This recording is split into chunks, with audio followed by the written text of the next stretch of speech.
You're in the whole 6010. Fantasy Focus. Hello and welcome into Fantasy Focus Football presented by Boost Mobile. My name is Daniel Dopp, here with my two best friends on a very special Halloween episode of Fantasy Focus. I'm going to reveal my two buddies as they have not yet seen my costume and I have not fully seen all of theirs.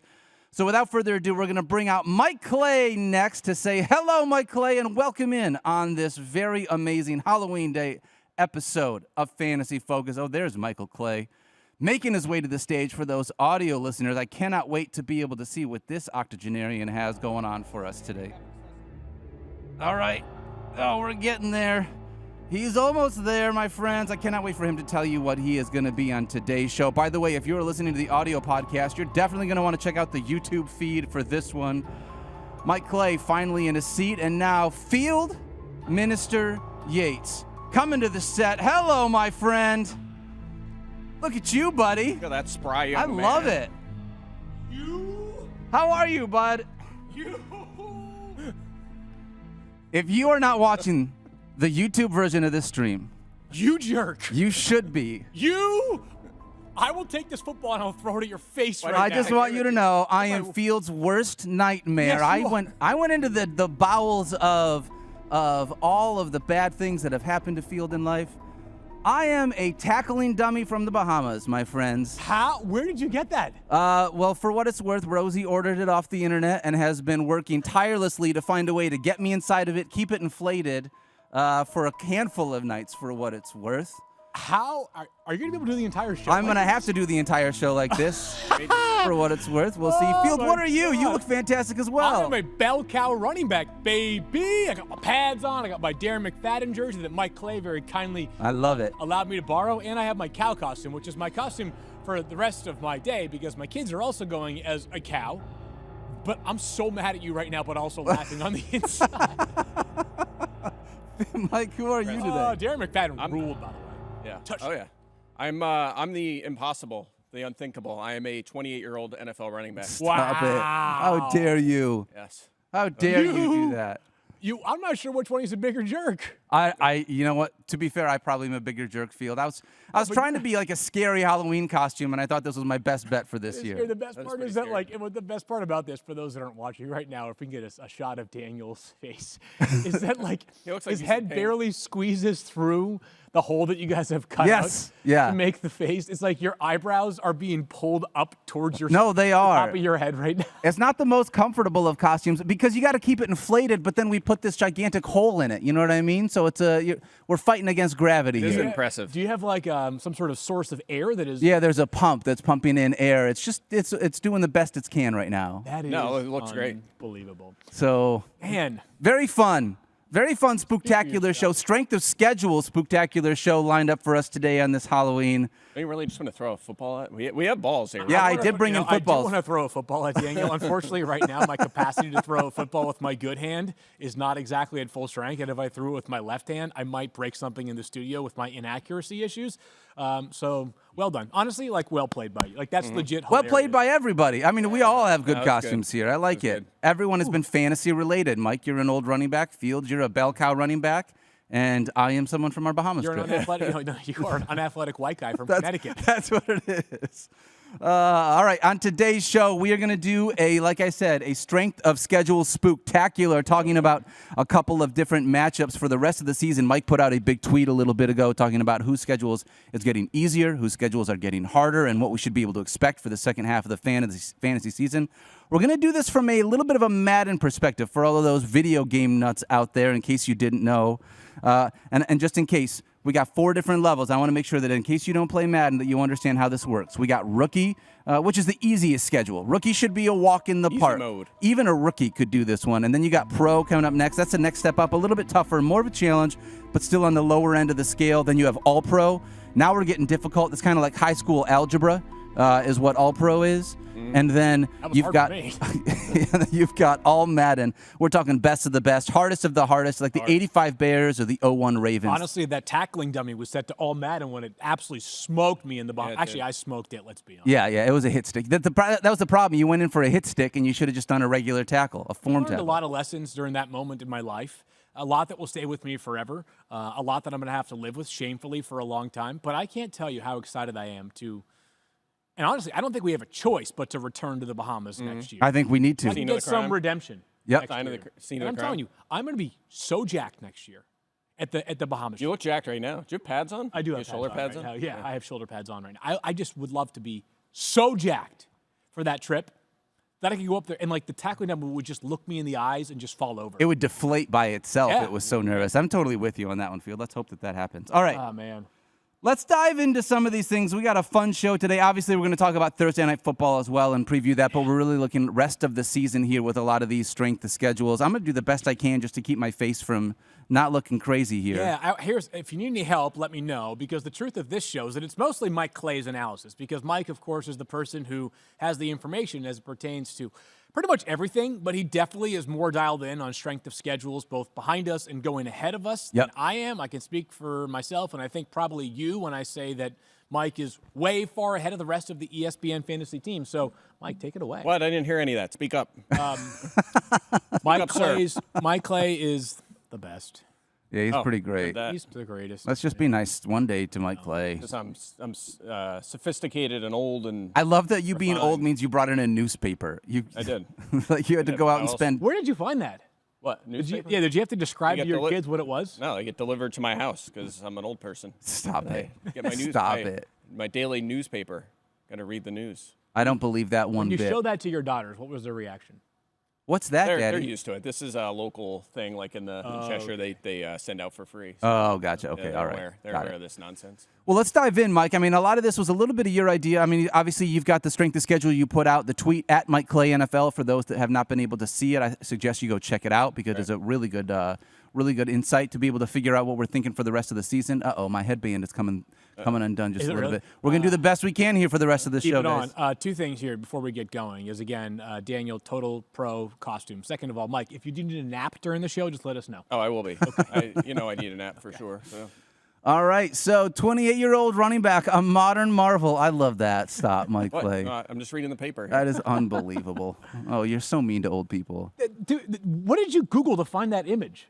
A 20 old running back, something like. And then did you Photoshop the number 28 on it? No, this is. Do you remember this story? It was like that old guy that was. On the Onion or something? I don't remember. I think it was just a video, like he went back to his high school or something. And, So good. all right, so you ready? Yep, Should we bring start? it. Let's Should do we it, start? yeah. Football starts at 10:08. All right, rookie to All Madden. Okay, so these are guys going from Very easy. super easy schedules so far to super hard schedules going forward, and the Browns jump off the page. This might be hard to believe, but the Browns have had basically the hardest fantasy schedule so far this season. Going forward, Browns quarterbacks go from the easiest schedule to literally the hardest schedule going forward. The wide receivers, third easiest to the hardest, and the running backs, tough for Nick Chubb, third easiest to the fifth hardest. We also have the Broncos running backs on here. They go from second easiest to third hardest going forward. So definitely some interesting, actually some recent breakouts or recent return from injury players here, as well as Javonte Williams, who, he was doing well he's been doing well for the last month, but things are going to tighten up going forward. Interesting. Specific to this week, I'll just say this on Jameis. I've got him as quarterback 27. I've got Nick Chubb outside my top 25 as well. Some numbers, and I know that this is not about just this week, but it does start this week for the Browns. The Chargers have allowed the fourth fewest points to opposing quarterbacks, and they have just 6 passing touchdowns allowed all season. That's the second fewest in the NFL. They've actually been better against the run, as no team has allowed fewer rushing touchdowns than the Chargers this season. Just 3 total so far for the Chargers. Yes, they have already had their bye, so 1 fewer game than some other teams, but still, they have been downright stingy. I can't quite figure it out. Like, they're not racking up the sacks. They're okay in the interception department, but they have just been rock steady all year, probably in part because of not a heavy-hitting schedule, but it does not get heavier hitting this week. It does not get heavier hitting next week either. Yeah, no doubt about it. And, same thing. We just saw, like, Jameis Winston have a good game for the passing game. Cedric Tillman, too, kind of a breakout player. Great. The last 2 weeks, #1 in fantasy points among receivers over the last 2 games. But and I like him a lot. He was a favorite prospect of mine, 3rd-rounder last year. And he looks the part. But it's gonna be tougher going forward here, including this week against the Chargers, who have allowed the fewest fantasy points to wide receivers. So that's interesting. But what do you think about Javonte? That was your guy. Like, no? He was on the like list. He was on the like, Was he? That's what I mean. He was on your like list, but now, and he's been good the last month, but now the schedule's kind of brutal. So, he's tended to disappear when the schedule's been hard. Yeah, that makes me nervous. Yeah. For sure. But I guess the question would be, like, what are you doing with them? I think you shop Trying him to around. trade? Yeah. I think so. Here's the question I'd ask for you, though. Just like spitball some names here. If you have Javonte, who is a running back that has less value right now, but still has a good enough role that you can still utilize him in a 10 or 12 team? Yeah, I almost wonder if Is that like a Chase Brown? Yeah, that seems too low for me. I think what I would try to do is move him with maybe a smaller, slightly smaller asset for maybe like a Brian Robinson or something along those lines, like kind of a top 15 running back, because Javonte's been playing like a top 15 running back lately. And if you have this information that tells you, look, schedule's going to be a lot harder going forward, maybe you try to take advantage of that. Can I just, for a second, or maybe talk some other about guys we're going to trades? talk about. Can we talk about trades just in fantasy Yeah, football? let's do it. Right now. Do you guys ever feel like the least logical thing ever are fantasy football trades? I can't figure them out. Like, it's very, very rare to come across a fantasy football trade that I say to myself, like, I get it from both sides. I try my best. Like, I'm a big believer, and I believe in fantasy karma. And I've been in some leagues in recent years where people with more experience have just basically taken advantage of the people with a lot less experience and done some just BS trades that were clearly imbalanced, but because the leagues that I play in where those trades were made do not allow for any vetoes of trades, they were upheld. I really believe in trying to find equitable, balanced trades. But you really think Javonte Williams could be turned into with a smaller asset into Brian Robinson? Well, what are Jr.? we're I hope ranking? so. What we're ranking Robinson like 12th to 15th most week. We're ranking Javonte like 20th to 22nd. I mean, I think if you include something in there, you could try to make Fair a little enough. bit of an upgrade, or you go to another position if you're good at the running back position. I mean, you said throw some names out there. That's what I'm aiming for, is a player of similar value. And I should say this: at You some think point, it's another running back, we're or gonna- do you think it's going to be a different position? well, we're going to get to players that have schedules that lighten up as well here. So maybe those are the kind of players to try. Okay. All right. He's a grumpy cow right now. I will stop. No. I think the people out there listening or watching right now probably have the same feelings about fantasy trades that I do. Is that we love fantasy football trades. I kind of live for them. I'm not going to lie. And yet every time I see a trade go through, I'm like, wait, what? Why did that That's a manager natural make that reaction. decision? Yeah. Yeah. But sometimes I get it, and I'm like, okay, like a 2-for-2 trade where one person needs to beef up their running back room but has good wide receiver depth. The inverse is true for the other team. I kind of get it. You trade a superior running back and an inferior wide receiver for an inferior running back and a superior wide receiver. Like, those trades I can ride with. But I feel like a lot of the times I'm just left perplexed and confused. Yeah, sometimes. Maybe I'll, as I get mean, older, you're not- I'll understand them more. That definitely happens. I got that. I got that joke. That was a good joke, Field. Yeah, I just get it. I guess I've been around longer. That's what it You're is. saying? That's Yeah, what it Wait, is. do you want to reveal to the masses right now that this is your natural colored hair? Yeah, When you show I up dye to it. work every day, I dye you it just dark get a brown. hair job. Yes, of course. Yes, that's why Mike is always the first person in amongst our crew, because it takes him several hours to get his hair dyed That's every right. day. That's exactly right. Yeah, That's it's got to just- be it's just nice. So great. you got some extra sleep. It actually was kind of easy to dye it like this because I already had a lot of gray hair. That's coming so through, easy. So it made it a lot quicker. Will you be doing some coloring to your hair soon or no?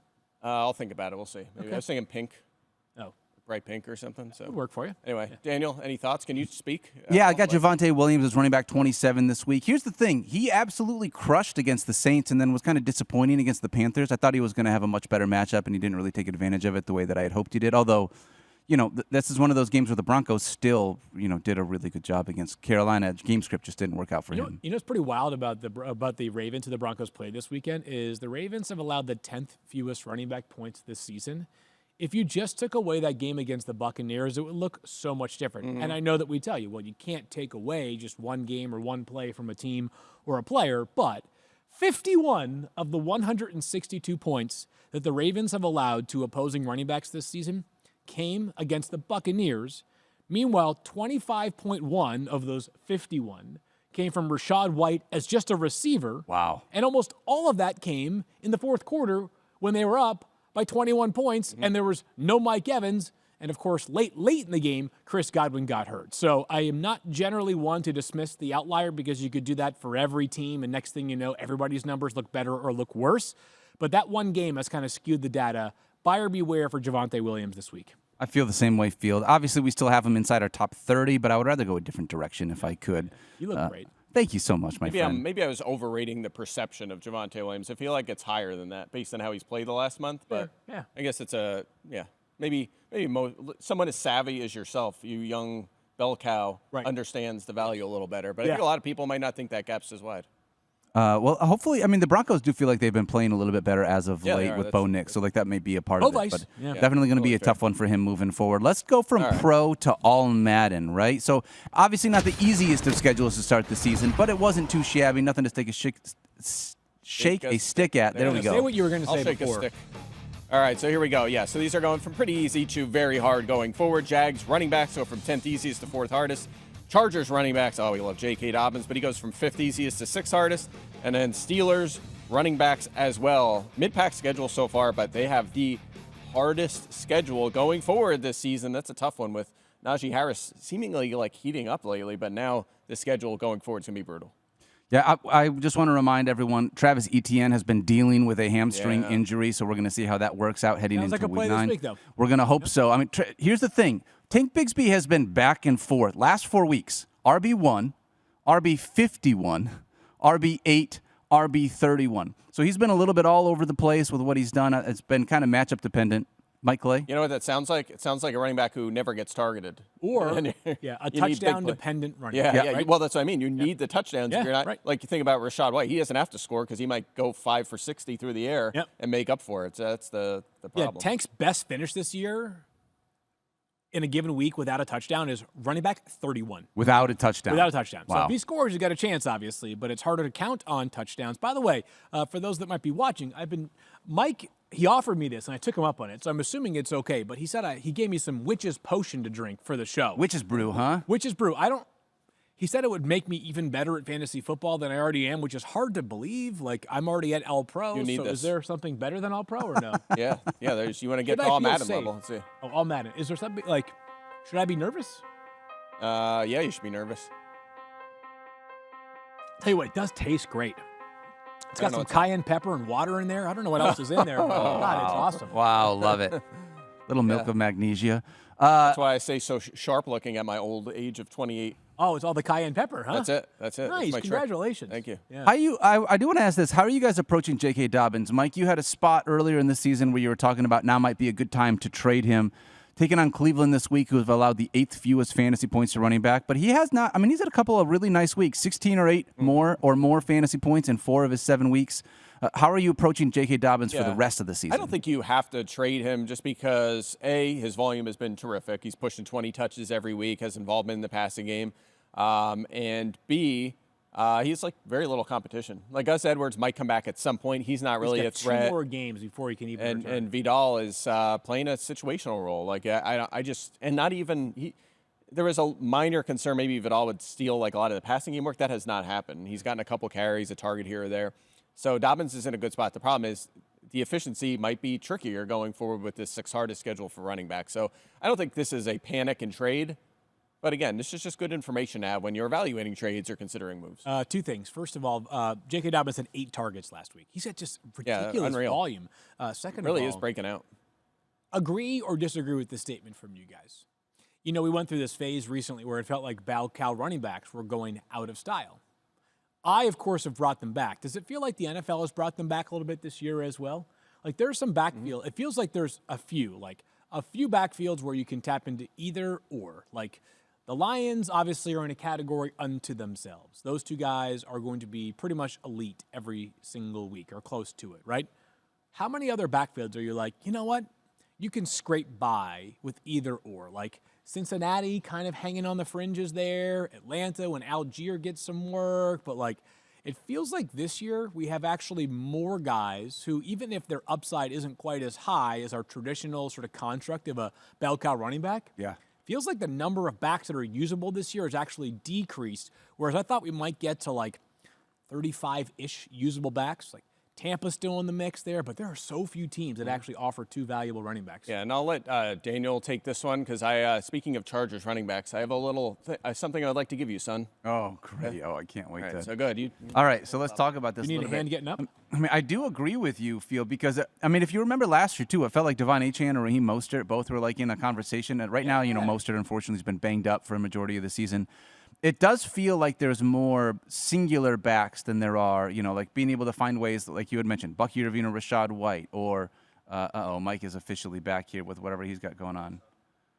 There you go, son. Enjoy that. Oh, I don't have any hands, but I would love to. What does that say? Natron bomb? I refuse to become a nugget. I love it. Yeah, you can just prop that right here. That's perfect. Look at how great this is. First of all, Thanks, Grandpa. Natron Means was the man. That dude was a bell cow running back in the day. You know that? That's exactly right. That's why I How gave that cool to you. is this? It says San Diego Chargers on it even. That's how old that is. That's been my Painting was a home gift, many- Todd. You're just felt welcome. like You're saying welcome that. for the gift. Thanks, Grandpa. Thanks, enjoy Grandpa. that. Yeah. It's been passed down for generations, and I want you to have this. Who was the first person to own it? My older brother, Oh, really? That's so my slightly older brother. Slightly older brother? Natron Means, son. Yeah. This thing is expensive. It was $5.99. No, don't look at that. Oh, did you get this yesterday? That was originally. That was when he bought it originally 40 years ago. So now it's obvious. I was like, this sign is so obnoxious. I'm just going to make Field have to have it now and just Honestly, deal with like, it somehow. Yeah, I got to, obviously I'm still way ahead in terms of the generosity department after I gave you that signed Alan Lazard card, but you're putting a dent in my lead there, Mike. Well done. Yeah, that's the real deal. I think the frame's worth more than the poster, to be honest with you. You can take your teeth out for the rest of the show, Mike. You don't have to fake it with the dentures today. What? Say that again? What? I can't hear I'm that telling you right now, if you're just listening to the audio version of this, you It's should gonna be definitely such go a check show. out the YouTube version just for today. Yeah. It is every definitely day. worth it. All All right. Hold on. Oh, yeah, we got to maybe you set it in front of the mic stand here so that it's like propped up. There we go. Like that. I like that. I appreciate you, Grandpa. Thanks for that. I refuse to become a chicken nugget. I'm not going to lie. I understand the relevance here of Natron Means of the show. Is that just a random sign you found? I wanted him to have it. That's all. Oh. You know, it's Daniel. It's for Daniel. I'll understand it one day. I'm passing along my all my treasures. These from are years heirlooms. past. Yeah. Yeah, heirlooms. This is family treasure right there. I love that. so generous. Speaking of family treasures, let's The talk chat's about. got to be unbelievable today. I hope it is at least. We're going to find out. This is important, Go okay? check right now. Mike, we're going to go from rookie to all-pro, easiest to second hardest schedule. Obviously, we've seen the Chicago Bears do a handful of things. Field and I were in on Caleb Williams last week. What do you have for them rest of the season? Yeah, easy to hard, but not the absolute hardest here. We're going Bears quarterback, second easiest to mid-pack. Running backs go from fourth easiest to 10th hardest. The Bears receivers actually also have the easiest schedule the rest of the season, so something to keep in mind. How about the whole Dolphins offense? Fifth easiest to 10th hardest. Easiest for running backs goes to mid-pack, and then they've had the 7th easiest receiver schedule goes to 8th hardest. Tight ends also tighten up, go from 10th easiest to 8th Tighten hardest. So, yeah, the whole Dolphins offense here, and really the Bears offense as well, it gets much tougher going forward. Yeah, Very good call. easy early on. Yeah. I mean, that's been sort of that's a fantasy, excuse me, and a real life story for the Bears too. Is Yeah. that they are now 4-3, but the schedule becomes much tougher down the stretch because they have yet to play a division game. Chicago has not played any of Minnesota, Green Bay, or Detroit, so a huge stretch from them kind of makes these next 2 games that Chicago has against Arizona and New England very, very essential to their playoff hopes. I think they have, obviously it works this way, but 7 of their next 10 games, I think, are against divisional opponents, which that would sound accurate. They played 7, so that means they have 10 left. 10 left, yeah. So 6 of their final 10. 6 of their are final against 10. There division you go. opponents. Yeah. Here's a tricky one on Caleb Williams, is that if you have confidence, or you can find someone who has confidence in him this week, you might be able to stack back-to-back good weeks together for Caleb and then make a move after either this week or next. Yeah. Because if he plays well against the Cardinals and then does it again against the Patriots, who, by the way, the Cardinals have allowed the 5th most fantasy points to quarterbacks. The Patriots have been even worse with the 4th most fantasy points allowed to other quarterbacks. Then you might have a chance to turn Caleb Williams into either a quarterback upgrade, not that you're leaning on Caleb Williams right now, or potentially a separate spot on your roster because somebody's got a bye week or an injury concern, and all of a sudden they need themselves a new quarterback. Yeah. Yeah, absolutely. And I said something slightly wrong there with the, with the schedule tightening up for the Bears quarterbacks and running backs, the receivers do have the easiest schedule. So I said that part right, but, a little misleading. Where it's getting tougher for others, it gets super easy for the receivers, which is kind of interesting because remember in the offseason we were talking about how they might have 3 startable fantasy options, and they have like barely one right now because DJ Moore has been under 12 fantasy points in 6 games, over 16 one time. Keenan Allen yet to clear 41 yards in a game. He's at 7 fantasy points once, 6 or fewer targets in 4 straight games. And then Odunze had that big week 3 game. Otherwise, he hasn't had more than 6 targets, 41 yards, or 9 fantasy points. I mean, they have not been good. But the good news is the schedule going forward, at least for the receivers, is very good. So perhaps they get back on track. In the fantasy department, it's been DeAndre Swift each of the last 4 weeks. I mean, he has just crushed it every single week, over 18.5 fantasy points. Is this a situation where, in spite of the fact that the running backs get harder and the wide receivers get easier, that you would hold tight with DeAndre Swift with what he can mean to this offense? Because he's kind of done it in some different ways. He hasn't always been a pass-catching running back here with Chicago and still found ways to be able to score a lot of fantasy points. Yeah, it's very much the same analysis as J.K. Dobbins, where it's like the volume is there. He's in a good spot. He has a little more competition because Roschon Johnson looks pretty good, and he's stolen some touches, some touchdowns for sure. That makes me a little nervous. Looks okay at the goal line. Yeah, especially if the matchup clears up. What'd you say? Doug Kramer looks okay at the goal line. That's the guard who got a goal line. Yeah, no doubt. I mean, maybe now that the matchups are so good for the receivers, it frees up more fantasy points for them, less for Swift. So I don't know that we're going to rank Swift like top 10 every week going forward. It's going to be a little tougher to do that. So he might be at peak value right now. But again, not a situation where some of these guys are really worried. Maybe not so much him. And actually being worried, Miami, I mean, they're healthy now. We feel good about it, but it's going to get cold out. And the schedule, it gets a lot harder. So what do you do there? It's a good question. I'd have a really hard time parting ways with Devon Achane just because he's so good that he could carry you for the next month if it stays warm. Yeah. It's tricky, man. Stays warm. But I mean. No, you're right. Where it's they just play, funny. right? It's just a funny thing to. Yeah. Devon Achane, I feel like, it seems to be real, though, for them. It really is. 100. If you look at the games that Devon Achane has played where Tua has started, he has absolutely crushed 23 or more fantasy points in every game that Tua has started. That included week 2 before the defense was able to go in and decide, hey, you know what? They don't have a real quarterback under center. Like, it's been so much different with that. I'm just laughing at you, first of all. But second of all, I was going to say on the Dolphins, too, is I lost my train of thought. I'm sorry. I'm having a senior moment like Mike. This is very much a thing. So Achane, go ahead. No, go ahead. No, you got your thought? it's okay. No, just You lost it. I get that as an old timer. as an old man, yes. It you just get happens that. You sometimes. Do, You yes. forget what you're doing. Yeah. So the Titans we're talking about? Who's the Dolphins? just messing with I hate you. Taking on Buffalo this week.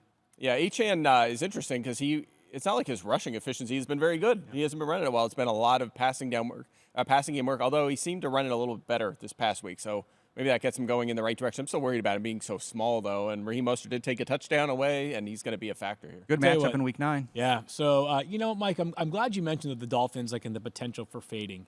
And the reason why I bring this up is I feel like we're over halfway through the fantasy football regular season. We're almost halfway through the NFL's regular season. On Tuesday, we will be halfway through the NFL regular season, as crazy as that is.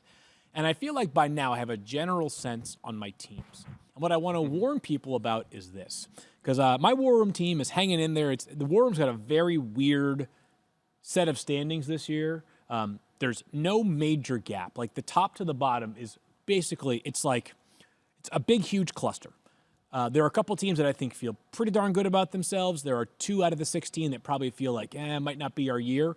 And then there's 12 that we kind of all look interchangeable.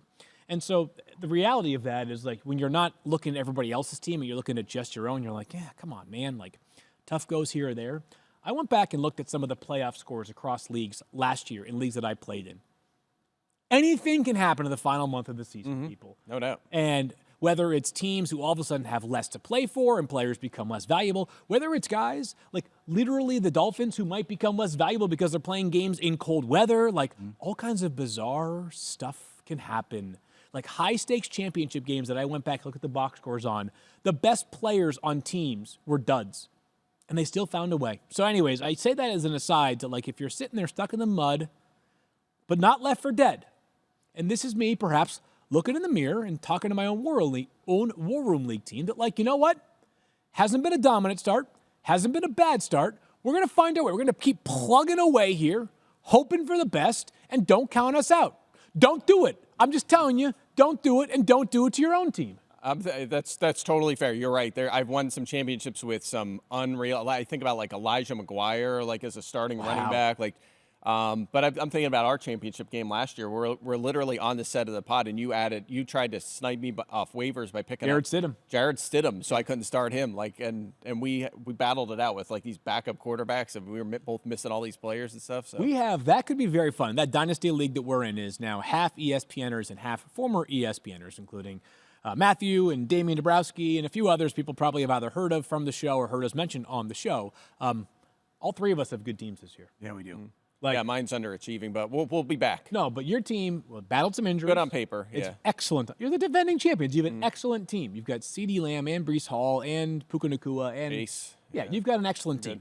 Daniel's team, huge turnaround. Like, you've got an awesome team as well. Yeah. Do you have Jaden, or do you have? I have Jaden Reed. I have Jaden Who was Reed. it? No, I don't have Jaden Daniels. I have Bo Nix, Jordan Love, and C.J. Stroud. So nice job building that quarterback Yeah, spot up. You just completely turned your team around in like a year, and I'm probably like, I'm probably have like a year and a half left with this roster. So I've got Derrick Henry, Aaron Rodgers, my second quarterback, although now it's Joe Flacco. A couple other players that are kind of, I've got Kittle and Kelsey and Debo, some declining players perhaps. But this year, like, all three of us could be, like, I could envision a semifinals where all three of us are involved. I could see that. I could absolutely see FF that. Now League too, I think, right? Yeah. Yeah. All right, let's move ahead. Talk about All Madden to Pro, the hardest schedule to the second easiest schedule. Yeah. Mike, How about things this get one? easier from here on out. Yeah, how about this one? Shout out to Stefania Bell, big on Aaron Jones in the offseason. And I, of course, as a fellow senior citizen running back, was not really on board with that, but he's crushing it. And how about this? Second hardest schedule so far for Vikings running backs, and Jones has been crushing it. It frees up going forward, 9th easiest. So better days ahead for Aaron Jones. We've been leaning on him. He's in a good spot. And how about the Jets quarterbacks here? So Aaron Rodgers going from the 10th easiest schedule, or excuse me, the hardest schedule so far. Aaron Rodgers has had the hardest schedule so far, which might explain a little bit of his down numbers. It goes to 10th easiest going forward. Jets running backs, by the way, go from 6th easiest, so it's been easy so far, to the easiest. So good news for the Jets offense. And actually, we're going to talk about them in a little while because they play Thursday night. But at least from a fantasy perspective, the Jets should be in a better spot offensively. Yeah, we'll talk about them a little bit more for our Thursday Night Football recap. But for the rest of the season, it does feel like if you had Breece Hall, we've been waiting. Feels like we continually are on the precipice of like, oh, this is going to clear it up for Breece Hall. Oh, no, getting Aaron Rodgers and Devontae Adams and everyone healthy is going to clear it up. Now the schedule, okay, now we're finally going to have Breece Hall. Yeah, I feel like we've seen this with Bijan and Breece Hall this year, where they're more likely than some other teams to kind of give them a break every few games and like scale. Like sometimes you'll see Braylon Allen get like nothing. And same thing with Tyler Algier. And then the next week they have 12 touches and then back to 3 touches. Like it just goes every few games that seems to happen. They're kind of giving those guys breathers. So I don't know. It's irritating for fantasy, but all in all, they've been understandable in real life. Yeah, All totally, right, so totally. Aaron Rodgers, that's interesting. All right, maybe he gets up to QB 20 in our ranks with the easy schedule going forward. We'll talk about the ranks for tonight's game yeah. a little bit later on in the show, but encouraging at the very least for Aaron Rodgers or Tyrod Taylor. Yeah, and the idea that Aaron Jones had the 31st hardest schedule, and he was still doing so well, 17.9 or more fantasy points in 4 of his last 7 games. Great. He really has, and it's just going to get easier from here on out. Adding T.J. Hawkinson, hopefully, too, will be able to help open things up a little bit more for this running game as well. Yeah, what's also interesting about Jones is they've like given up on Ty Chandler. He barely even saw the field last week. Yeah. Aaron Jones is pushing 80+% of the snaps, which like and this is part of why I wasn't in on him. Like he's setting career highs all over the board in terms of usage, and this is not how he was used in Green Bay. Yeah. They just didn't feature him like this. So it's kind of interesting how he's being utilized this year, but it's been great for fantasy. Good reminder, like that actually might be a time because I don't know that I got a strong stance from either of you, but whether you agree there are more bell cow backs this year than recent years or not. But if you agree with my statement on there, I actually think that the idea of adding insurance running backs comes into play earlier this year Agreed. than it does in prior years. Yep. And so, as an example, like Ty Chandler, no longer, I don't believe, like you could have made the case from the jump that he needed to be rostered because he was a solid insurance policy to a 28-year-old running back. Not Aaron anymore. Jones gets hurt. Are we even sure he's the lead back? No, Cam Akers probably, Probably. right? There's Or a at reason least, why at they least the trade committee. for him, right? Yeah, I say at the very least, yeah. So, fascinating time right now. Like this would be the time that I would say, like, start to monitor the likes of, and there's a longer list than just this, but like, even though he's not playing at all, like Kamani Vidal and Trey Benson and some of these young rookie running backs that, you know, there are other guys who we have seen in good spots, and I don't necessarily have a ton of, like Antonio Gibson's not the kind of guy that like, if Ramondre's out, I feel he was not super very good. confident in, Yeah. right?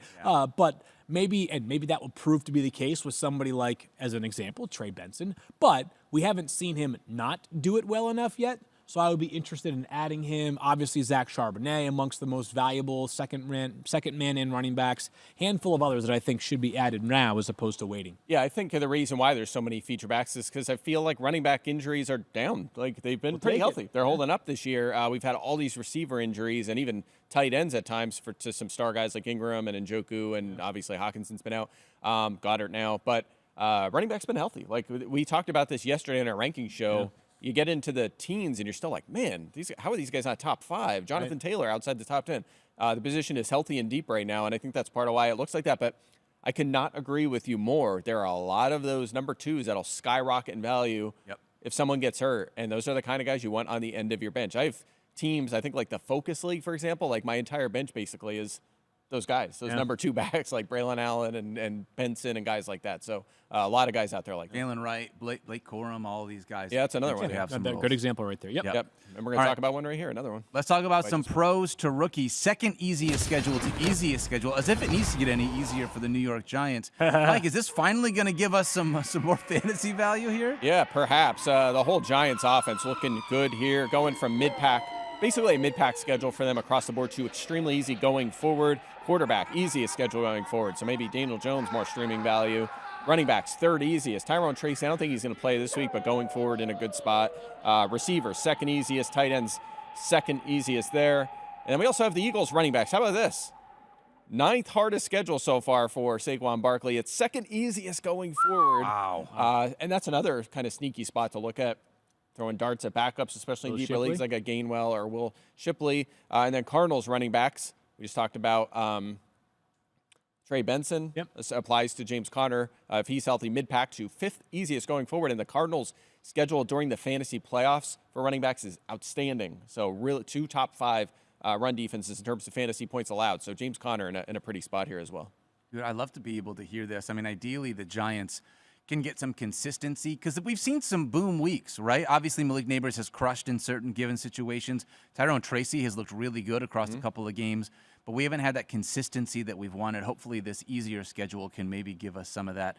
Taking on Washington this week. That defense has gotten a little stiffer, which we've noted the last couple of weeks. A little bit more difficult over the past few. Do you feel like when you say boom going forward, we got to pay homage to Big Justice? Probably feels like it's at least. What? Boom! How many booms? What is this? What are we talking about? Big Justice. You haven't seen this kid and his dad? They give the booms out? No, I don't know this. Never mind. Back in my day, we didn't have this technology. Boom! Boom! We had the newspaper. Boom! Boom! There's no booms in my newspaper. No, there wouldn't be. Bookmarks. Yeah. What's black and white and red all over? A newspaper. There you go. No, it's a bleeding zebra. Reading about the golden years. Okay, how's this look? I'm looking for a home.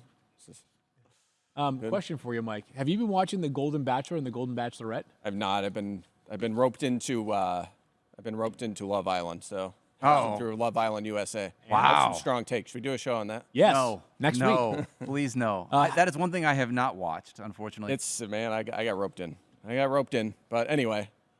Well, a couple Back to things. neutron means. Just really quickly, just to pay off for this week. Saquon Barkley taking on Jacksonville at home. Jacksonville has been beat on the ground a handful of times. I feel like this is a really good matchup for Saquon.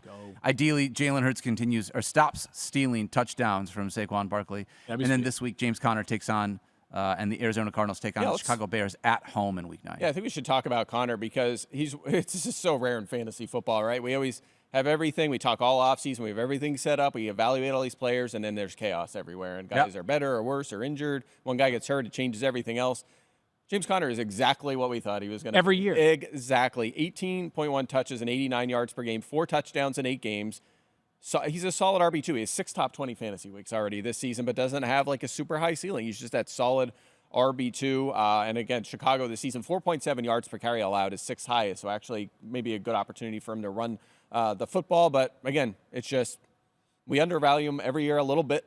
And we gave him a little respect this year, but probably never enough. You know, he just is that guy. He's that guy. He's that solid RB2, and he's doing it again. He was He was at the tail end of that RB2 conversation before you hit the running back dead zone, and it was like, all right, well, I guess I got to take James Conner rather than wait and get one of the other guys.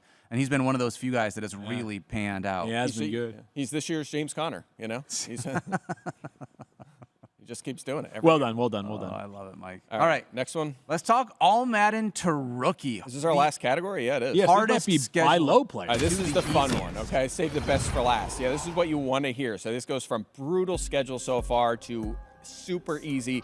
Going forward, we got Steelers receivers. I love this one. George Pickens with Russ under center now goes from the hardest schedule to the second easiest. Panthers receivers, and this might be tough with Bryce Young under center for the near future. 3rd hardest to 5th easiest. Maybe Xavier Legette, Adam Thielen there. Dylan Coker, thank you. Cardinals quarterbacks and running backs also go from tough to easy. So shout out Kyron Williams. Yeah, man. Kyron, baby. 7th hardest to 4th easiest going forward. So that's another reason, by the way, to invest a little in Blake Corum on your bench in case Kyron misses time. Yep. Bucks quarterbacks. There's another one. Respect Baker Mayfield. 6th hardest schedule so far.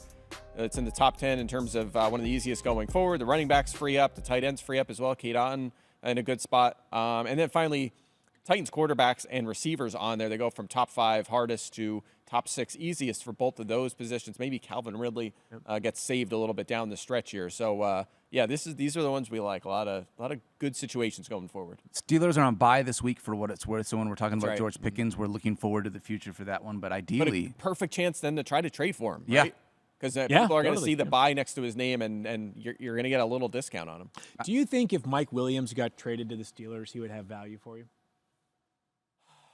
I don't think so. I mean, I think you'd be pushing maybe for throw him in your flex if he. But he had a hard time beating out some guy named Alan Lazard in the New York. So I don't know if he's Interesting. gonna, Yeah, that's you're I shocked don't by know. that? Williams was so good with the Chargers. I mean, so good. It's hard to believe that he's kind of a non-factor. But Okay, I'm well, not I sure bring the it up Arthur for this reason. Let's say that he goes to the Steelers or the Chargers. Would you be interested in him? Probably. Again, I have him on a bench or two. I think his ceiling is flex value. Okay, so let me not, make not the case. especially. Even not in the especially. Chargers, he would just be a flex. I think so. I don't think I think Lad McConkey's being I featured agree. there. Yeah. Okay. I'd add him.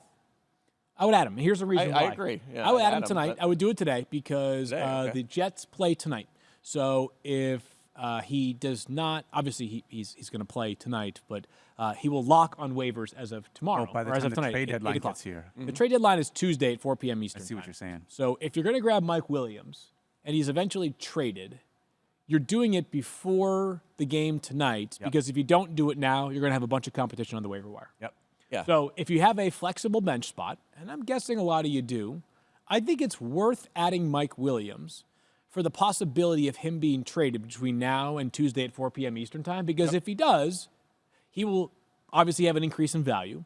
And if he gets traded and you don't add him tonight, then you're not going to get him easily because he'll certainly have competition. You will certainly have competition on waivers. And if he doesn't get traded, honestly, he's a guy drop that him next you week. can just drop him after Tuesday. Add someone Drop him. else off the off of That's waivers what I'm once saying. it runs. Yeah. So, I agree little with hack that. there. I think he should be on benches. I have him on a couple. I've added him to a couple benches over the last 2 weeks when the rumor started that he'd be traded. So I would do but it now. again, I think still think there's maybe a limited ceiling there. I just have a hard time with how little impact he made with the Jets. But as we just talked about, they did have a pretty tough schedule to start the he's year. coming off of an ACL. Yeah, he you're right. obviously I know it's gonna grind you to a nub to hear this, but Aaron Rodgers freaking loves Alan Lazard. Yeah. He And Devontae freaking Adams, loves him. who they It's been a acquired, tough right? schedule, right? It's been yeah. a tough schedule. Coming off of an ACL tear, minimal time working with Aaron Rodgers, Devontae Adams now, Garrett Wilson, Alan Lazard. Wouldn't exactly say they're running the most sophisticated offensive system there, right? So I believe that you should go add Mike Williams tonight if you have a bench spot, just in case. Yeah, and I'm looking at this Natron mean sign here, and I'm just wondering what Mike Williams might look in a Chargers uniform. What that might look like. That'd be sharp. I have a That'd be Photoshop sharp. guy who I could work You do? on. I could Okay, work yeah, with. let me Yes. know. I'd like to see that. And on top of this, again, to Daniel's point, if he stays a Jet past Tuesday at 4 p.m. Eastern time, snip, cut him. Yeah. Yep. Sometimes Exactly. it's nice when you're like, you want your roster to be strong, but sometimes it's like, I have an easy cut for waivers this week. Sometimes that feels good. Yes. It's not the worst thing. So I want to ask you about this too, because obviously I love being able to hear that the Panthers wide receivers, especially now that Deontay Johnson is there, Xavier Legette is the guy that it feels like if there was someone that was going to have a second half surge, he's the one that we want to manifest it with the most. And no offense to Adam Thielen or anyone else that's there, but Jalen he's the guy that we have been, or Jalen Coker, that we have been most excited about to see what he's going to do. Going from, what did you say, Mike, the 30th hardest schedule to the 5th easiest schedule. All of this is going to be solely dependent upon whether or not Andy Dalton is under center, though. Yeah, we want him in there. I mean, they did move the ball a little right out of the gate with Bryce Young last week, and then it just fell apart for basically the rest of the game. It's too bad. And Dalton might be back under there in a couple of weeks. We'll see. But I don't know. With trading Deontay, they just might be like, let's ride it out with Bryce The Young. tenor has changed a little bit. Yeah, I agree. But yeah, I mean, Xavier Legette, even with Dalton in there a little bit, with Deontay Johnson in and out, Thielen out, he's been all over the map. Touchdown in every other game going back to week 4. 7 or more targets in 3 games, but under 5 in the other 5. You know what that's worked out to from a fantasy perspective? Under 13.5 fantasy points in 7 of 8 games this season. So he just hasn't been for Legette, yeah. So not a guy that I'm considering starting right now. Now, if Thielen does not return this week, they're playing the Saints, who give up a lot to receivers. Maybe he's a 12-team league flex option, but definitely risky. I don't have a great feel on Thielen right now. They have another week between he and Jonathan Brooks to decide. So they have to decide by next Wednesday whether to activate either or both of those players. Jonathan Brooks, for the first time, was a full participant in practice as well. Does that make Chuba Hubbard a potential sell-high candidate right now? I don't know. I think it's going to be a while before they turn that thing over because Hubbard's just played so well. I know, but I'm just wondering, like, even if he doesn't play, like, Jonathan Brooks, I don't think becomes the starter, at least over the next few weeks.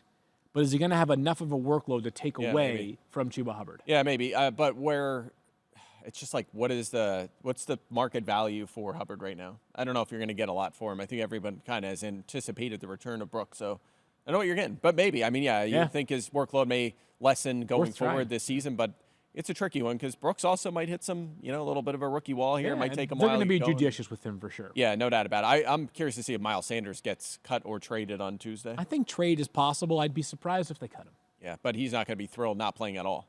Like, he's just not going to be on the field. I mean, if they're going to work Brooks in for 8 touches even, Hubbard's going to play. I mean, that leaves Sanders with nothing, basically. Mike, I want to ask you about Kyron Williams because I think he scored a touchdown in every single game so far this year, and now he gets an even easier schedule. Are you saying he's going to score 2 touchdowns in every single game for the rest of the way? Clearly, yeah. I mean, if you scored one with a hard schedule, I mean, come on. Yeah. No, I think it just is going to sustain his dominance. He's been terrific. Nothing has really changed in terms of his usage from last season.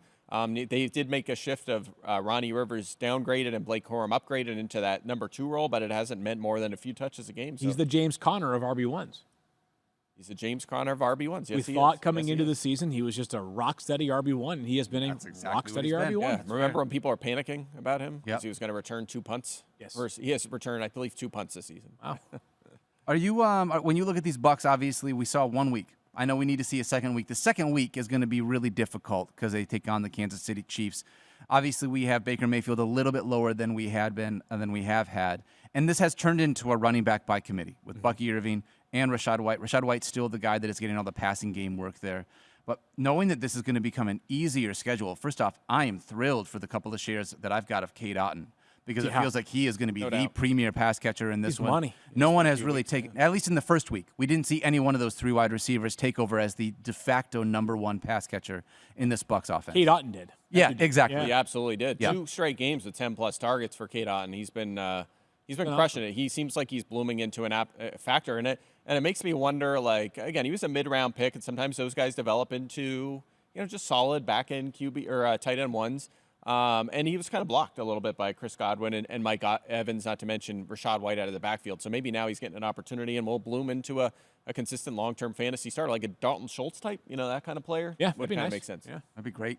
Last one that I have here is talking about the Titans. I mean, the quarterbacks and the wide receivers. We've been waiting for Calvin Ridley to do something. Finally saw it last week Yeah, a we little did. bit. Yeah, I mean, he it looked was good. He looked great It was last week. very different than the entirety of the rest of the season. That's what $23 million per I was- year that's is supposed exactly to what I was buy just gonna you, say. Right? Yeah. Like, Yeah. you pay him that much money. You should be utilizing him like they were last week. I have it on radar for this week that Calvin Ridley did not practice yesterday, nor did Tony Pollard for that matter. So we'll monitor each of those injuries very closely. That being said, Calvin Ridley, they have to find a way to utilize him closer to where they did or where we expected them to coming into the season. And of course, with no DeAndre Hopkins, plenty of room in that receiver. Yeah, no doubt. I drafted him a bit. I liked him as a target. It hasn't worked out well so far, but there's reason for optimism going forward. I'm going to give you one quick nugget before we wrap this segment up, which is just a quick look at weeks 15 to 17. I refuse to become a Nugget. Yeah, you should. You gave me a sign I that just told says you that. to do that. For But, what it's worth. I'm still going to give you a nugget. Anyway, easiest schedules weeks 15 to 17, the fantasy playoffs for most people. Okay. Yep. Panthers, Raiders, Cardinals. Interesting. Cardinals is interesting with Marvin Harrison and a slow start. Easiest, Seattle. Those were the easiest. The hardest, Seattle, Cincinnati, and Detroit Lions, which I don't think anyone could stop the Lions anyway, to be honest. But just something to keep in the back of your mind. Hardest schedule, is that by position or is That's that just like overall, the aggregate? as an offense, like Okay. they're going to play a stable of tough defenses and, Okay. and vice versa for the Got easy it. ones. So Okay. just something to keep in the back of your mind. So that was fun. I love it. All right, go check out at Mike Clay NFL on Twitter for the rest of the schedule if you want to take a look at it. It's all color coded and everything, real easy to look at. Fantastic to be able to see. Let's dive into Thursday night football. Texans at Jets. We talked about these teams just a little bit earlier on in the show, but let's dive in for this game specifically. Mike, obviously for the Texans, we got no Nico Collins. Yep. He might be back next week. Stephon Diggs on IR, done for the season. Tank Dell and Joe Mixon, are those the only two lineup locks that you would have for the Texans in this one? Yeah, I would say so. Joe Mixon has been fantastic. I always say I love old running backs. That's why I'm an old running back for Halloween this year, okay? 28-year-old running back. Of course. I love them. Love them all. And, plenty of massive rushing volume involved in the passing game as well. So we're locking him in. And I'm sticking with Tank Dell. I know he did score last week, but the targets have been underwhelming. He had that big game, the first game, Nico was out 7 for 57 and a touchdown on 9 targets. So we thought we were off and running. Then falls to the catchless game on 4 targets. And then last week, caught all 4 for 35 and a touchdown. We need more than 4 targets. We need that. we But do. The good news is 2 touchdowns and a 20% target share with Nico out. That's enough where you're still starting him. This is a tough matchup against a really good Jets secondary. Remember, the Jets have allowed the second fewest fantasy points to receivers, and they've been missing DJ Reed and Michael Carter for a chunk of the season so far. They've been in and out of the lineup. They've not been fully healthy. They've still gotten the job done against that position. So I'm sticking. I know it's a tough matchup, but I'm still sticking with Tank Dell. I've got Tank Dell as wide receiver 21 this week. Mike, 24, you mentioned 4 targets last week for Tank Dell. He has exactly 4 targets in 3 of the last 4 games. But circumstances do change tonight. He's played basically 1 quarter without both Nico Collins and Stephon Diggs. Tonight will be 4 quarters without either of those players. The It Sauce has to Gardner go up. shadow? We're going to get a shadow from Sauce Gardner? No, they don't. They almost never shadow. Okay. So All right. they'll just play sides. They makes only it easy. shadow in practice when he has to cover Lazard. That's fair. That's fair. That's right. You can't let him ruin all them practices. Whenever you have someone that needs to pretend to be the other team's best wide receiver, Alan Lazard is always It's the guy. a very that useful plays player that to have role. on your team. Yeah. That That's makes a right. ton of sense. Yeah, I think by the way, I think I mentioned this yesterday, but I believe the Jets are still favored in this game. They were are. at least Yeah. coming into, or as of last night. So I'll tell you right Kinda now, Mike. fascinating. I'll open up the old app here. The answer should be no while Field looks this up. But, Mike, are you trusting any of the auxiliary pass catchers, Xavier Hutchinson or John Confirmed Mechie? Jets. Jets still favored. Yeah, wild. Minus 2-6 2.5, at home. yeah. They're at home. They have to win this game. But Tank no, Dell's I'm the not- only one you're thinking Yeah, about. Tank Dell's the only one. I'm not touching Xavier Hutchinson, who's probably going to run into 2. We'll see Robert Woods. We'll see John Mechie. Yep. Those guys will be worked Deep in. league flyers. Yeah, there you might see a couple plays for Steven Sims. Like they're going to get creative here, but no, we're using Dell. And if you're in a deep league and you're desperate at tight end, Dalton Schultz should see a boost in usage. It's been down this year, but not super trustworthy there. But that's about it. Yeah, how about this for Dalton Schultz? He has yet to reach double-digit fantasy points in a game this season. Yikes. If it doesn't happen tonight, if he wasn't already droppable, fully droppable, right? If you can't get the job done, Yeah. yes, in a tough matchup, but with no Stephon Diggs No and no Nico Collins, then how can we ever expect Yeah. you to be a consistent threat in this And offense? he's been good for the last 5 years. So you think this might be one of the situations where he's this week. David Njoku? Well, like Kate Otton was Otton. last Yeah, week, where they yeah, were yeah. kind of forced into like 9 targets or 10 targets. Might be the same thing for Dalton. I would Schultz. hope. Yeah. I just will. So I am hoping for that as well. But if it doesn't happen, then it's like, all right, well, it was a good run while it lasted for him this year for Dalton Schultz. Is this the week that we see Davante Adams take over as that number 1 wide receiver, or do you think it's going to be? I mean, which one would you rank higher? I guess. So I've got Garrett Wilson as wide receiver 10 and Davante as wide receiver 19. Oh, you're higher. What a little has higher than me. happened that I did not necessarily fully anticipate is that defenses have literally treated Davante Adams as a different species than the rest of this offense. They They're sure have, basically yeah. paying all their attention to Davante Adams and saying, if Garrett Wilson feasts, that's fine by us. The results for Davante Adams, wide receiver 47 and wide receiver 51 in these 2 games as a New York Jet. Don't love it. You don't get points for defensive pass interference penalties drawn for Davante Adams, unfortunately. Aaron's going to look his way. He did have 9 targets in his first game with the Jets. That being said, Garrett Wilson has been the big beneficiary. He went up over 100 yards last week, and he has 17 targets in those 2 games with Davante Adams. Yeah, and Adams is right behind him with 15. So the target shares as a combined are a little lower. We'd like to see him go up a little bit. I think that could happen. Keep in mind, to your point, Davante Adams got the Christian Gonzalez shadow treatment last week. That's who they chose to shadow. And that's why I think that you saw the better game from Wilson over Adams. That's why we said that Wilson could benefit from Adams' arrival because of exactly that reason. But I think this is still a tough matchup. You look at the perimeter corners for Houston. They have Derek Stingley, who was a top 5 pick, a couple years Number ago. 3. And Kamari Lassiter, who's a rookie and has played pretty well. So they have a good situation on the perimeter, but they do move these receivers around. I don't think you're going to see shadowing, but if they do match up, it's going to be putting each of those corners on each of these 2 receivers.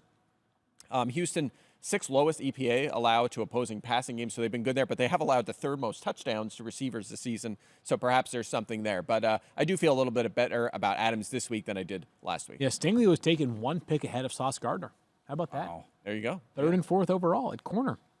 Well, hopefully this is going to be another good one Starting for to Brees Hall managers, like we had talked about a little earlier in the show. Schedule gets a little bit better after this game, but still, Who are you picking? I learned my lesson, and I'm just out on trusting the New York Jets. I'm going to go with the Houston Texans. I don't think the Jets, especially the injuries in Houston, I think there's a reason. Like, these books are sharp. I think there's a reason the Jets are favored. I don't think they're going to lose. I don't think they're going to be 2-7. Like, I feel like the Texans are better. If this was in Houston, it'd be a different conversation. It's a big confidence test to I'm take giving the my Jets Damian right Woody now. reaction. I'm going, yeah. I think the Jets are going to find a way to get this done. They have to. They need a run here to have even a chance at a wild card. Yeah, tomorrow will be interesting, as if it hasn't already been interesting. Yeah, you're right. If the Jets lose. If they go to 2-7, Yeah, are you kidding me? Game over. Like, it's It already probably is. I mean, they have to basically win all, but you can get into the playoffs at maybe 9-8. So that'd be 2 more losses. Yep, I would agree. I would agree with you that it's going to take at least 9 wins to get into the playoffs this year for the Jets. If they lose tonight, kiss the season goodbye. Who are you taking? You taking the Jets or the Texans? Texans. I like it. Yeah, Smart the Texans field, Yates. are. Smart field, Yates. I feel like the Texans are better, but I just think. The Texans have not put it all together, and they've it's had some close. real problems protecting C.J. Stroud this year. Yeah, and now they're Real missing problems. Nico and Stephon Diggs. I mean, that's a lot. This is That's a half big the test. target's Yep. gone right there. I just, I mean, it's. I'm probably where Daniel said he was mentally is that, like, there are a lot of reasons to want to trust the Jets, and then there are more reasons to not to want to You're trust right. the Jets. Exactly. You're right. Exactly. New They've kicker had- alert, by the way, for the Jets. By the Yeah, way, new Greg kicker. Zuerlein on injured reserve now for the next 4 weeks at minimum. And by the way, I will say this: the Texans have played, I'd say, like an above-average team this year. The Jets have played. I think they've played like an average team, maybe a little below. A little variance gone wrong too. I mean, like literally, Zuerlein makes a field goal. That's a win. I mean, they had a bunch of close losses. But they did. I mean, when they played tougher teams, they've just not looked as good. San Francisco and the Steelers kicked their butt the other week in Pittsburgh. So Patriots got him last week. well, yeah. I mean, but again, that could have went either way. Those games that go either way have was a not joke. It gone was a their joke. direction. It was a joke. Sometimes Sorry. that's a real thing. So That's a joke. Well, especially if you're a Jets fan this week and you want to have a little fun while watching the game, because sometimes watching Jets games aren't always fun. Why not try out the sure. Fantasy Focus Parlay? We're talking about an anytime touchdown for any 3 of Brees Hall, Joe Mixon, Garrett Wilson, and the aforementioned Dalton Schultz. Sorry, that Mike was Mike just Clay fell. knocking He stuff broke a over hip, this. but he's okay. I did. Odds were plus 400, now plus 475. Again, a touchdown, 3 touchdowns Okay. amongst these guys combined. Brees Hall, Joe Mixon, Garrett Wilson, and Dalton Schultz. Mike a little almost bit of broke time. the set right there. It's okay. I'm an I old actually man, have. okay? I did want to give one. I did want to send one question, and we have several that have been submitted to the mailbag, but I wanted to ask you guys this one, and it's an important one. It comes from Tim at TDuels on Twitter. What is the meaning of life, according to Daniel Dopp versus Mike Clay? All right, so Dueling. I'll go first, Tim. The first part of the meaning of life is what up, Doe? What up, Doe? I just want to say that. Obviously, being a Detroit sports fan is the meaning of life. Being nice to your friends and finding ways that, like, to make sure that your friends know that you love them, specifically, like, by picking on them, being mean to them. That works, yeah. Letting you're pretty other good at people that. know Yeah. how you feel. Wearing inflatable Yeah. dummies. Yeah, like, this that'll is do the the way trick. that you know that, like, you really love somebody else, is that you feel comfortable being able to, you know, like, have some fun at their expense, like we do with Mike Clay, like we do with Field, like you guys do with me every once in a while. Mike? That's my meaning of life. Well, me as a senior citizen, 28-year-old running back knows that. Isn't it funny that I'm 39 and I had to like decorate myself to look older when I'm actually making myself Look younger? To be yeah, 20. that's good. In all seriousness, I would say something that's been very apparent to me the last couple of years as I've gone through some interesting relationship things is just being with the people you love, Yes. making sure you're with the right people, especially at this age. Like, you realize that as your kids get older, you're with one person all the time, and you want to make sure you're with that right person. It's a very, very important way to look at your relationships and just make sure it applies to friends too. Just be with the people you love and want to be around. I will co-sign with that and say, just on a very serious note, the idea of, as far as we know, we only have one shot on this planet, and being able to find happiness and joy and whatever brings you happiness and joy, like, hold on to that. Right now, it's me holding on to this inflatable dummy. That's where I get my happiness and joy, but I fully co-sign with that, Mike. I just want you to say more serious stuff. Like Inside of right this now. thing Yeah. while I do it. I've got a whole list of things that are not serious to say right now, so I think I'll just keep We have it to breaking myself. news. We have breaking serious news. Daniel needs to report right now. I'll tell you what, you got to become a Good man. Detroit Lions fan. That's like one of That's those meaning things. of life. Right? It's been, I'll tell you what, for the first 40 years of my life, it was the opposite of the meaning of life. It Yeah. was the reason why we were all miserable. Yeah. But now I feel like the Lions have injected that lifeblood into my veins. I was going to quote Big Al from the Little League World Series Weird about Al? 4 or 5 years ago. No, Big Al. He was a player on one of the Little League World Series teams. And Big Al hits dingers. Correct. I think his goals were to get chicks and hit dingers. So I had one more: get chicks, hit dingers, and win fantasy football. Win fantasy football leagues. The YouTube chat wants to know: start you or me this week in fantasy? I would start me in an IDP league because we know that I'm pretty can hit? good. Yeah, that hit. Yeah, I'm that pretty was- good in a 7-on-7, like a flag football game. There you go. Do we have a football for that? Were we holding a football? Did you fumble? No, I don't No, think we you- didn't have I a don't football. fumble. did we? Ball Just- security is job security. I never Yeah, fumble. no, we didn't. Yeah. This has been fun. I appreciate you guys being able to have fun. Field, please don't come over here and tackle me. I'm worried for Like, both we of throw us these that balls that at him. happens. Oh, we're gonna break You some can stuff. try. I mean, that's why I gave you guys the extra footballs. Again, if you're just listening to the audio version of this podcast, just for a little bit, go Yeah, check out the 5 YouTube minutes version. worth. Yeah. Yeah. You'll have yourself a good day. That's gonna do it for us. We'll be back tomorrow. Obviously, make sure you set your Thursday night football lineup. Put your Thursday night people in your flex position if you can help it. Today's show is presented by Boost Mobile. Don't forget to love each other. Be kind to yourself. We'll see you guys tomorrow. I would have gotten in trouble with my doctor if I actually Don't break tackled him. anything. It was a nice form tackle. I could see you coming at me, though. My hip. Hut. Oh, my hip! hut, hut, Oh, hut. my hip! My hip!